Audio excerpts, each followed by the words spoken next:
Sana naman mapatawad niyo na ako doon sa nagawa kong kasalanan. Hindi ko naman gustong masaktan ang anak niyo eh. Hindi mo maialis sa akin na magalit sa'yo, Miguel. Dahil anak ko ang sinaktan mo. Yan, naiintindihan ko naman po. Pero sana maniwala kayo sa akin. Talaga namang hindi ko mahal si Sheila. At talaga namang wala din nangyari sa amin dalawa eh. Hindi pa rin katuwiran yan.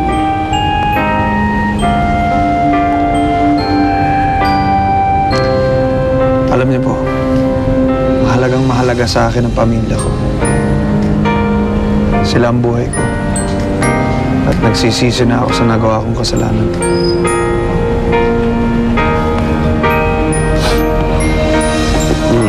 Okay na nga yan. Kaswapang, huwag mo suluhin.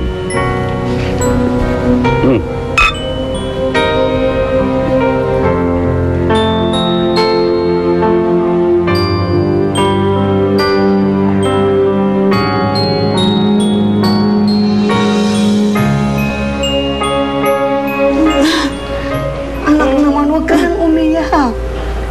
Baka magkasakit ka eh. Diyos ko naman ito, anak mo na to. Mabuti pa magpahinga ka na lang, ha? Nay, tama mo yung ginawa ko. Pinalayas mo si Miggy. Ay, ako, Diyos ko naman itong anak na to. Oo, lakasan mo lang ang loob mo. Tsaka, kailangan matuto kang magmatigas. Ha? Parang hindi ko kaya na eh. Mahal ko kasi si Miggy. Ako nga to. Alam ko yun, naiintindihan ko, pero ang pakinggan mo ako mabuti. Ayan, pinabayaan mo sobrang pagmamahal mo. Na-spoil. Para sang hari dito. Pagkatapos, isipin mo, nang babae siya. Niloko ka niya. Ano ba naman, anak? Pagkatapos, pag gusto niyang makibati, babati ka na lang ng ganon. Aba, sobra naman siya. Eh, paano kung ulitin niya uli yun? Hindi masasaktan ka na naman, anak. Please, intindihin mo naman sana yung sitwasyon. Siguro nga ako tama kayo na eh. Okay na din na hiwalay na kaming ganito. Para hindi na niya ako maloko pa ulit. Para hindi na niya ako masaktan pa. That's my girl. That's my baby. Anak kong anak ko.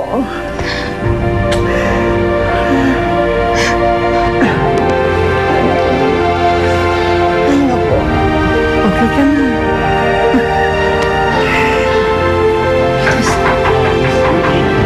Ay! Naku, Frank! Ryan! Napasal kayo. Tuloy-tuloy. Upo kayo. Ay, hello po. Kakamustahin lang po namin sana kayo dahil hindi na po kayo nag-reply sa text namin kagabi. Naku, pasensya na kayo sa nangyari kagabi, ha? May inayos na kasi kaming gulo, eh. Sa amin lang naman ho, nag-worry lang po kami. Naman, ang sweet niyo naman. Teka muna, bakit talaga yung napasadya dito? Gusto lang po namin itanong, baka gusto niyo magpaturo sumayaw. Oo, kasi sayang naman po yung in-enroll nyo sa amin kung di po matutuloy.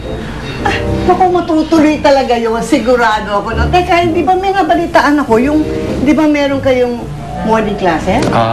Meron po. Oh, good! Tama-tama. Halika na, sumama na tayo sa kanila.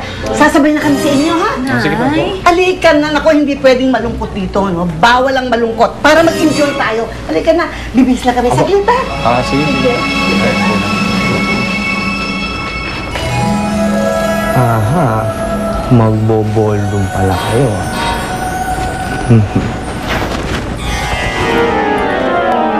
Kabaliktaran ng babaeng tapat sa pag-ibig. Kaliwete. Tay! Tay! Tay, ano? Oh! Yun. Paano ka? Tay, Para kang asong hikain. andun yung dance instructor ni nanay sa kabila. Mukhang niyayakag na naman umalis sila nanay eh. Hayaan mo sila.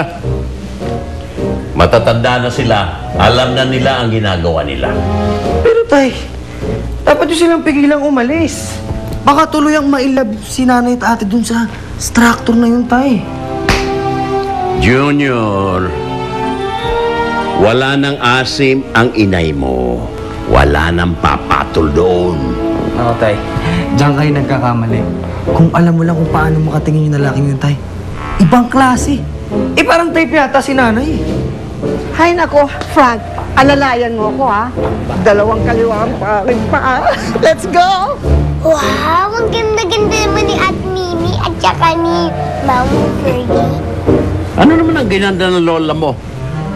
Mukhang ampalay ang kulubot. Araw na araw makikipag-dancing. Talagang kerengkeng.